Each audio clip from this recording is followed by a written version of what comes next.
যদি জনগণের ভোটে নির্বাচিত হয়ে আমরা রাষ্ট্র ক্ষমতায় বাংলাদেশ পরিচালনার ক্ষমতায় যেতে পারি, আমরা এই মাফিয়াদের, এই দুর্বৃত্তদের যে ক্ষমতাকে কুক্ষিগত করে বাংলাদেশের ৯৫% মানুষের সম্পদ ৫% মানুষের কাছে নিয়ে যাওয়ার যে রাষ্ট্র ব্যবস্থা রয়েছে সেটাকে আমরা ভেঙে চুরে চুরমার করে দিতে চাই এবং বাংলাদেশের জনগণের অর্থ সম্পদ বাংলাদেশে নিয়ে আসতে চাই। একটা প্রশ্নবিদ্ধ নির্বাচনের মাধ্যমে বা অন্য কোনো উপায়ে আমরা সংসদে যেতে চাই না। আমরা চাই জনগণ ভোট দেয়।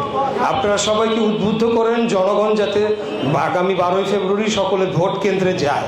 বিশেষ করে আমি মা বোনেদের উদ্দেশ্যে বলবো, আপনারা অবশ্যই আপনারা ভোট কেন্দ্রে যেয়ে আপনাদের পছন্দের, আপনারা যাকে মনে করছেন প্রার্থী, তাকেই আপনারা ভোটটা দেন। তাতে করে জনগণের আশা আকাঙ্ক্ষার প্রতিফলন ঘটুক। এর মাধ্যমে যেই নির্বাচিত হয়ে আসবে কোনো অসুবিধা নাই, আমরা তাকেই সহযোগিতা করার জন্য প্রস্তুত রয়েছি। বাংলাদেশ জাতীয়তাবাদী দলের রাজনীতি যেদিন থেকে আদর্শকে লালন করতে শিখেছি তখন থেকেই জেনেছি আমরা ক্ষমতার জন্য রাজনীতি করি না। বাংলাদেশ জাতীয়তাবাদী দল শহীদ রাষ্ট্রপতি জিয়াউর রহমানের আদর্শে গড়া দল। আমরা বাংলাদেশের স্বাধীনতা, সার্বভৌমত্ব এবং বাংলাদেশের জনগণের অধিকার এবং গণতন্ত্র এই বিষয়গুলোকে আমাদের মৌলিক দায়িত্ব হিসেবে মনে করি।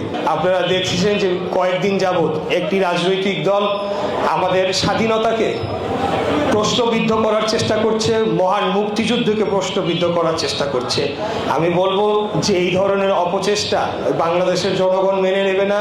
স্বাধীনতার 54 বছর পর এসে আমাদের স্বাধীনতার ইতিহাসকে আমাদের ভাগ্য আসলেই খারাপ।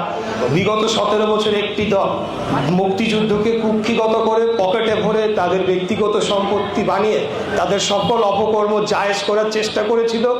এখন আরেকটি দল এসে মুক্তিযুদ্ধই হয় নাই, স্বাধীনতাই হয় নাই, এই ধরনের একটা বয়ান দাঁড় করানোর চেষ্টা করছে।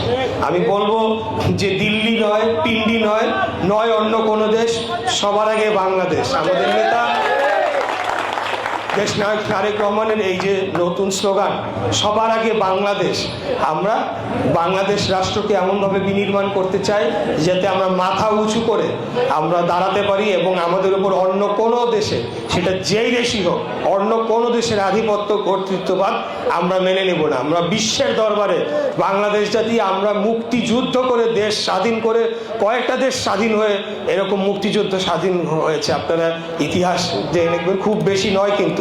অতএব আমাদের এই যে গৌরবোজ্জ্বল ইতিহাস, এটাকে কেউ প্রশ্নবিদ্ধ করার চেষ্টা করলে আমি অন্য আর কিছুই বলবো না, আমি খালি এতটুকুই বলবো, তারা তাদের জবাব আগামী নির্বাচনের পরেই পেয়ে যাবে। এটা আমি বিশ্বাস করি। বাংলাদেশের জনগণকে বোকা ভাবলে অত্যন্ত ভুল হবে।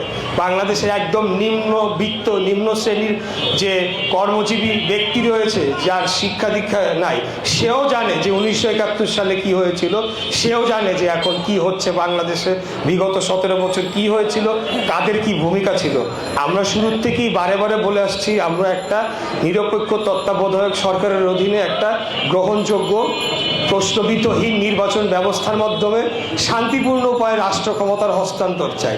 আমরা কোনোদিনও বলি নাই ভাই বিএনপিকে আইনে বসায় দেন। আমরা শুধু নির্বাচনটাই চেয়েছি এবং আগামী দিনেও গণতন্ত্রকে সুসংহত রাখার জন্য প্রত্যেক 5 বছর অন্তর নির্বাচন হবে। যদি আমরা নির্বাচিত হয়ে আসি, যদি আমরা ভালো কাজ করি, পরবর্তী 5 বছর পর জনগণই তার মূল্যায়ন করবে। আর যদি আমরা সেখানে ব্যর্থ হই তাহলে সমস্যা নাই, জনগণ যাকেই ভোট দিয়ে নির্বাচিত করুক, আমরা তাদের সাথে কাজ করে।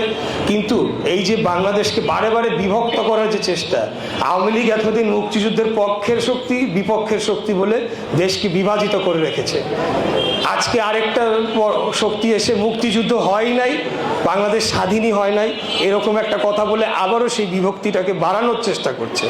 এই রকম বিভক্তি একটা জাতির মধ্যে যদি জিয়ে রাখা হয়, আমি মনে করি এটা অত্যন্ত চরম অন্যায় একটি কাজ, যেটা বিগত দিনের রাজনীতিবিদ এবং এখন কিছু রাজনৈতিক শক্তি এই যে চেষ্টাটি করছে, সেই অপতৎপরতাকে আমরা রুখে দিয়ে সবার আগে বাংলাদেশ, সবাই আমরা বাংলাদেশি নাগরিক, সকলে এখানে দল মত ধর্ম বর্ণ নির্বিশেষে, হিন্দু মুসলমান ধনী গরিব সকল শ্রেণী পেশার মানুষ, আমরা সকলেই সমান অধিকার ভোগ করার অধিকার রাখি এবং আমরা সকলেই বাংলাদেশের একজন নাগরিক হিসেবে গণ্য হব। আমাদের মৌলিক অধিকার, আমাদের ভোটের অধিকার, কথা বলার অধিকার সকল সমান হিসেবে বিবেচিত হবে, বিচার পাওয়ার অধিকার সমান হিসেবে বিবেচিত হবে। এই ধরনের একটা আমরা বাংলাদেশ গড়তে চাই।